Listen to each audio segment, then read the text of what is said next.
Gwanga era omubaka omukyalo w'Emityana Judith Nabakoba alambudde pulojekiti y'okuzimba enguudo mu kitundu kye. Emirimu gy'okuzimba enguudo zino zitambula bulungi era ebisinga bikoleddwa nga binaatera okuggibwako engalo okusinziira ku yinginiya alondoola omulimu guno. Sulaiman Kalumba kola somwawufu ku ono gwe tukoze kati ono gwe tukola tumeta surface dressing wa mayinja kakati oluguudo oluba lwetaaga leya 2 era ze twategeka okuteekako. Kalumba agambye nti emyala nakyo gigenda kuzimbibwa bulungi okulaba nga amazzi teganjala mu nguudo. Gye tugenda okuddako okukola kuba ne material bamulabyeko twamuteesewo waali era tugenda kutandika drainage newankubadde era twagitandikako. Naye nga ne Roma tebamuzimbira lunaku lutya lumu si mulundi gumu nti twandikoze buli kimu ekyalema abalala ne tukikola olunaku lumu. Minisita Nabakoba asiimye engeri omulimu gye gukolebwa era n'abaako byasuubiza okwongera okulongoosa ebyentambula mu Mityana.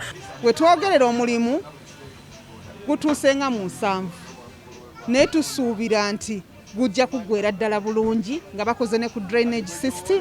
Nabakoba abagumiza nga gavumenti bwetabeerabiranga era enteekateeka z'okwongera okwewula omuggalo zikyagenda mu maaso. Ate oluvannyuma lw'okukaabira ababaka ba paalamenti ab'e Buvuma ne disitulikiti olw'ekkuba erigenda ku ddwaliro ly'e Bwoya erirudde nga lyaziba olw'amazzi g'ennyanja agaalisalako omubaka wa paalamenti Robert Migadde Ndugwa atadde amafuta mu tulakita ne baggulawo ekkuba eddala. Abatuuze okuli n'abakyala ab'embuto abanywerera eddagala mu ddwaliro ly'e Bwoya saaka abavuzi ba bodaboda baludde nga bakaaba olw'ekkubo lino nga bagamba nti kazibe boda teziyita.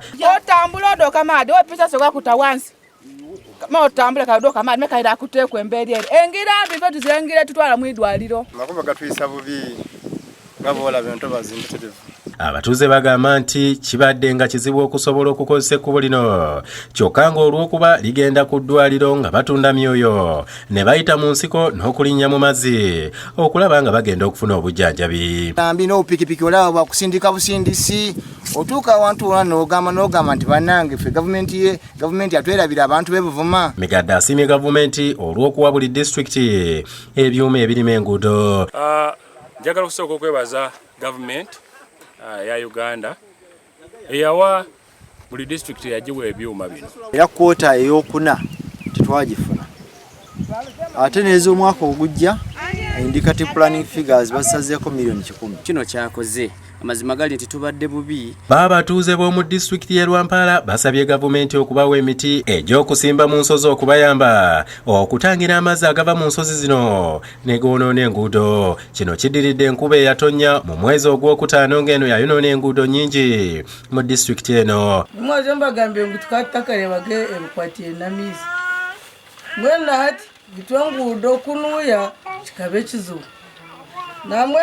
Akiikirira disitulikiti y'e Lwampala mu paalamenti Charles Ngabirano agamba nti buli nkuba lwetonyanga nnyingi eyonoona enguudo. Ez'enguudo zikashishikara buga enjura nyingi habw'okugwa kandi amaizi gakiruka so obutumwa bunyinira abantu n'okugira ngu twine kuraba ngu ensi yaitu twagitereza twabyala emiti enjura yagwa tukeshara egy'emitunga.